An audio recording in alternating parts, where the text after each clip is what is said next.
100 दिन सरकारले कटेको छ। म त्यस्तो क्रिटिकल्ली यस्तो गर्नु भएन उस्तो गर्नु भएन पनि भन्दिनँ। म 100औं वर्ष लगाएर बिगारेको देशलाई 100 दिनमा बनाउन सकिँदैन पनि। कोसिस गर्नुभएको छ, कोसिस गर्नुभएको छ होइन, कोसिस गरिरहनुहोस्। हाम्रो सरसल्लाह सहित तपाईँहरूले चाहिँ के अरे कोसिस गर्नुभयो भने, हाम्रो पनि विचारहरूलाई मिसाएर कोसिस गर्नुभयो भने सफलता अलि छिटो प्राप्त हुन्छ भन्ने मलाई लाग्छ। र हामीले यसरी दिने भनेको प्रतिपक्षले भनेको डेटाहरू हो। म जे गएर देखेर आएँ त्यही कुराको डेटा यहाँ दिइराखेको छु, फ्याक्ट दिइराखेको छु। त्यो फ्याक्टलाई हेरेर तपाईँहरूले पोलिसिज एन्ड प्रोग्राम्स बनाउने हो, त्यसलाई कार्यान्वयन गर्नुहोला। शुभकामना दिन चाहन्छु।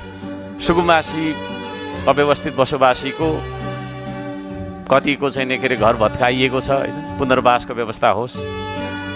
उहाँहरूलाई त्यो होल्डिङ सेन्टरबाट ल निस्किहाल गइहाल भन्ने खालको छैन, तपाईँको निर्देशन पनि दिएको छ भन्ने जानकारी प्राप्त छ।